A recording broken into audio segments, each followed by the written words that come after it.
Stevens was apologetic, saying, "What I did was wrong, and there's no excuse for it. Mr. Lowry deserves better, and I have reached out today in an attempt to apologize directly to him." Lowry said Stevens should no longer be part of the league.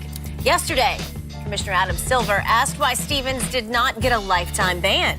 Take a listen to his explanation. It's not a science in terms of making these decisions. I think ultimately we felt that given how contrite Mr. Stevens was, the fact that he was extraordinarily apologetic, the fact that he had no blemishes on his prior involvement with the NBA or the Warriors, that a one-year ban seemed appropriate together with a fine. Shannon, what's your take? Was this penalty enough? No. But I will commend Commissioner Silver, who I believe is the best commissioner going right now, Skip, that they made a decision very quick, although I don't agree with it. Because had this been the NFL, they'd still be investigating and coming up with punishment. And we'd be somewhere in 2020 before we got a decision. That's correct. Skip, let me ask you this. If this was a regular fan and he was sitting in one of those seats and he shoved a player, would he be banned for 1 year from the arena, or would he receive a lifetime ban? We assumed yesterday lifetime because we thought he was just some fan. Skip, I don't like that because he's forfeited his right to sit courtside and to appear at a Warriors game. Here's the thing. Fine of $500,000. Skip, that's 0.2% of his net worth. Let me put this in context for people at home. If you have a $100,000 net worth, which is the 50th percentile, that's a $22 fine. They fined him $22. You did some homework. Yeah, Skip, because I'm upset with this. That's second level. When Ron Artest went into the stands, it cost him $5 million. It cost Steven Jackson $1.7 million. That's true. It cost Jermaine O'Neal $4 million. Skip, I don't even believe he should have to divest his shares in the team or however much he owned. But you can't come back to a Warriors game even when they went to the Chase Center. So if you want to own a $50 million home that you can never go inside, you can just drive by it, what do you think he's going to do, Skip? He'll eventually sell. Because you like, hold on, I got a home that I can't even go inside of. You got part owner of a team that you can't even go watch and play. That should be his punishment. Before I turn it over to you, Skip, let's just say for the sake of argument, because we know another guy that sit courtside and he has some antics that you and I have been talking about over the last week. Let's say for the sake of argument, Drake, an opposing player, he shoves him. What would be Drake's punishment for shoving an opposing player? There would probably be backstory and context. They'd probably be close friends, and it would be like a playful shove, because it seems like he's friends with all the stars. Yeah. But again, I don't know. It's a different. It feels different.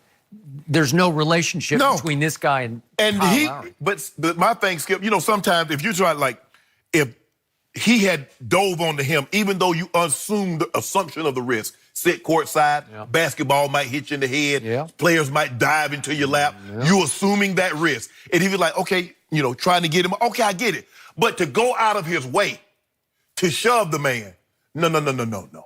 I'm not saying he has to divest his shares. I'm just saying you can no longer, you've afforded your right to be able to watch the Warriors play in person. So, I must admit, after I slept on this, I'm on your side. After I read late last night what Kyle Lowry said that he said to him repeatedly, which is, go F yourself. You did? Go F yourself? What? He didn't even touch you. What? You weren't even in harm's way. Thank you. And it's bad enough that you crossed the line with a big shove, but then you're yelling at him repeatedly, go F yourself. What does that mean? You've lost it, man. You've gone over the edge, right? Yes, absolutely. And that's why Kyle Lowry had this look on his face, like looking at the rest, like, what? Are you believing this guy? Because he didn't know he was a minority owner. No. And then once Kyle found out, he owns a portion of this team, he's like, he shouldn't be part of our league anymore. That just goes to show you, Skip, money doesn't change people's behavior. It makes you more of what you already are. If you think because he has $2 billion, now maybe he does, and that's the privilege.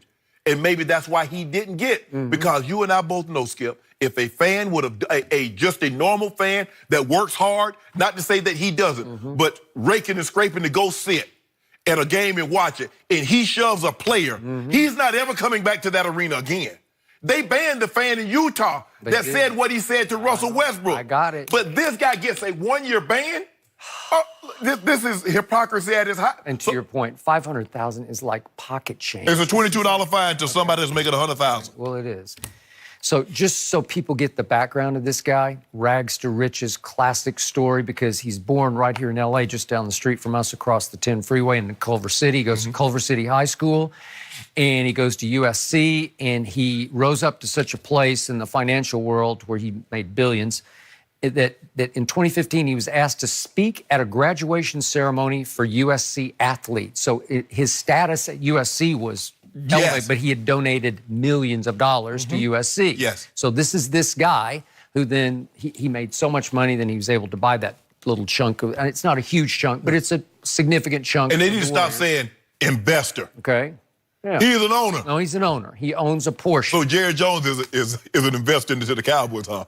So I was trying to think before I heard the "go F yourself" quotes, is it possible when they do move to what's it called, the Chase Center across the bridge, obviously, it's going to be suite filled. You know, it's going to be like an NFL stadium because the Oracle does not have those kind of suites. Right. Well, could you ban him from courtside just to have to be up in the suites? And I'm with you. No, you can't. He's because the thing is, Skip, if I see him, if I'm a player and I see him, he did that and he still gets the luxury. That's the whole purpose of banning someone from something, is that you've lost your right to be able to come and be in the presence of this situation. No, I'm not saying.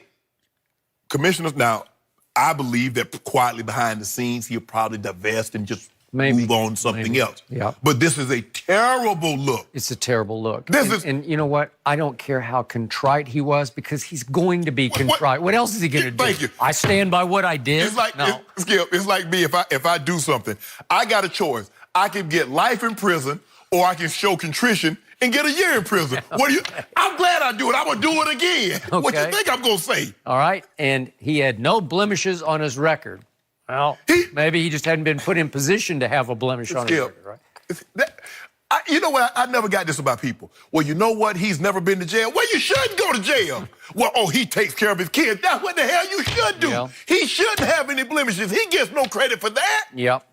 So I was trying to figure out how legally you could force him to sell because it may be difficult unless there's a conduct unbecoming clause. If that's not conduct unbecoming or detrimental to the NBA. But I do love your conclusion is just tell him he can't come to the games. And then after a while, he's like, well, what am I doing? Yeah.